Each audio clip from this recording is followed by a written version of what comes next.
Thank you, Senator Coons. We're voting on the floor, so we're trying to do both things. Senator Hawley. Thank you, Mr. Chairman. Thanks to all of the witnesses for being here. I want to visit with you, Ms. Matzke, but before I do, I just want to clear one thing up. Professor Bridges, you said several times, you've used a phrase, I want to make sure I understand what you mean by it. You've referred to people with a capacity for pregnancy. Would that be women? Many women, cis women, have the capacity for pregnancy. Many cis women do not have the capacity for pregnancy. There are also trans men who are capable of pregnancy, as well as non-binary people who are capable of pregnancy. So this isn't really a women's rights issue. We can recognize that this impacts women while also recognizing that it impacts other groups. Those things are not mutually exclusive, Senator Hawley. Oh, so your view is that the core of this right then is about what? So I want to recognize that your line of questioning is transphobic, and it opens up trans people to violence by not recognizing them. Wow, you're saying that I'm opening up people to violence by asking whether or not women are the folks who can have pregnancies? So I want to note that 1 out of 5 transgender persons have attempted suicide. So I think it's important because of my line of questioning? So we can't talk about it? Because denying that trans people exist and pretending not to know that they exist I'm is denying dangerous. that trans people exist by asking you if you're talking about women having pregnancies? Do you believe that men can get pregnant? No, I don't think women can get So pregnant. you are denying that trans people exist? And that leads to violence? Is this how you run your classroom? Are students allowed to question you? Absolutely. Or are they also treated like this, where No, they're told that they're opening up people to violence? We have a good time in my class. You should join. I bet. You might learn a lot. Wow, I would learn a lot. I've learned a lot just in this exchange. Absolutely. Extraordinary. Yep. Ms. Matzke, let me ask you something. So you provide health care to women free of charge, right? Is that right? Absolutely. You've done this for many years. Yep. You have licensed medical professionals at your pregnancy care centers. Is that right? That is correct. What are some of the resources that you provide for women who come to you in a time of need? So, just give us you talked about it in your written testimony, but just give us a sense of it. So we have 3 OBGYN doctors, 5 registered nurses, nurse practitioners, physician assistants, phlebotomists, medical assistants, and we provide prenatal care, OBGYN care. We provide pregnancy tests, ultrasounds, well woman visits, breast exams. We provide a wide range of medical services, yes. So what do you think about the D.C. politicians now saying that your clinic and the other 3,000 pregnancy care centers around this country are fake medical clinics? For instance, Senator Warren has said, it's now more important than ever to crack down on so-called crisis pregnancy centers that mislead and deceive patients. Senator Menendez, crisis pregnancy centers jeopardize women's health and well-being, all while elevating unproven theories about birth control. Senator Warner wrote to Google asking them to censor search results for care centers like yours, saying directing women to fake clinics that traffic in misinformation is dangerous to women's health and undermines the integrity of Google's search results.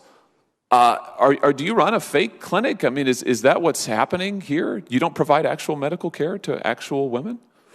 We absolutely do not run a fake clinic, and we have a full medical staff.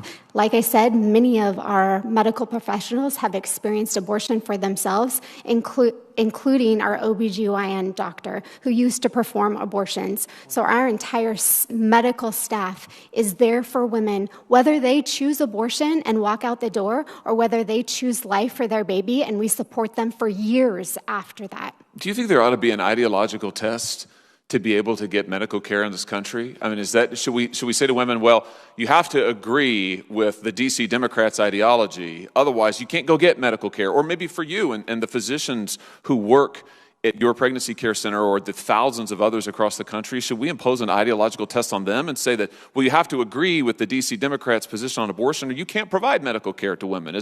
Should we do that in this country? Absolutely not. I just want to ask in my few remaining seconds here, Ms. Hawley, the Dobbs decision, as I understand it, I've read it now a number of times, it gives to voters the decision as to what laws should be pertaining to life and pertaining to abortion in all 50 states and other jurisdictions around the country. I'm just curious, do you know what percentage of voters in this country support the D.C. Democrats' position that they want to impose on the entire country, a one-size-fits-all rule they want to impose from the top down? Do you know what percentage of voters support their position, which is also, by the way, the same position taken by North Korea and China, other notable violators of human rights? Do you know what percentage it is? I know that nearly 90% of Americans oppose abortion in the third trimester. The number that would support abortion up to the moment of birth has to be minuscule. It's a horrific policy. Yeah, I mean, based on the most recent Harvard poll that was just released just a few days ago, it's less than 10% of voters say that they would support abortion into the final month of pregnancy, and yet that is the law that the D.C. politicians want to impose on every voter in America, to take this away from the people, take it away from my state, take it away from all the other states and the voters in the states, but impose this law uniformly that is not supported by 90% of the American people. Talk about anti-democratic. At the same time, they want to shut down 3,000 pregnancy care centers all around this country. That's radical. Thank you for being here. Senator Padilla. Thank you, Mr. Chair. Thank you all for your participation here today. As I believe you're all aware, this last Friday, President Biden signed a crucial executive order seeking to protect access to reproductive health care nationwide. And while I appreciate the President's efforts and the importance that his administration has placed on this issue, as we've discussed here at the hearing today, people of color, economically disadvantaged families, immigrants, and members of tribal communities have faced significant barriers to receiving adequate health care even before Roe was overturned. And those barriers will only further increase now. Now, in a country where the Black maternal mortality rate is triple that of white women, we should not be forcing anyone to carry pregnancies to term that they wish to terminate for health or other reasons, period.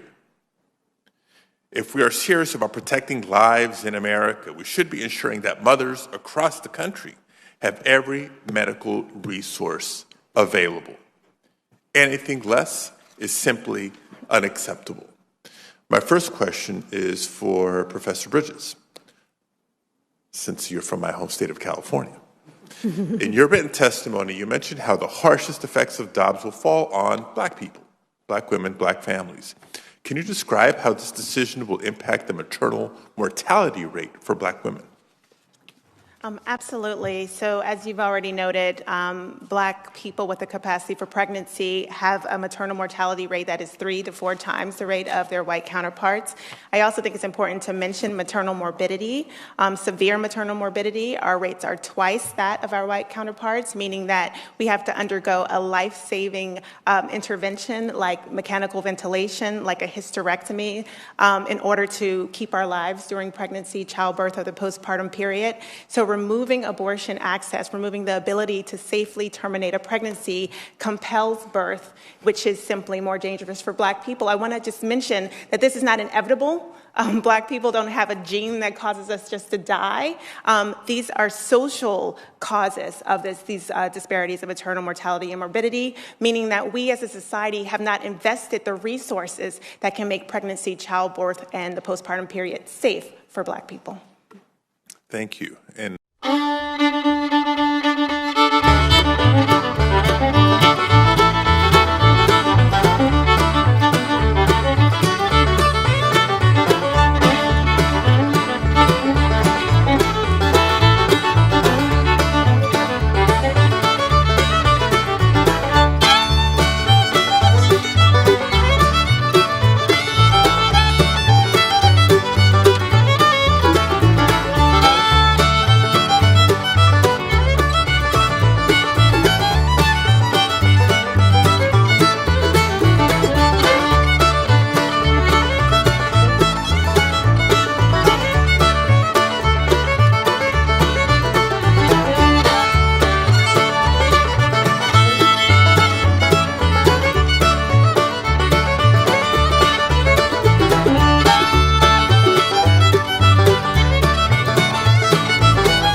you.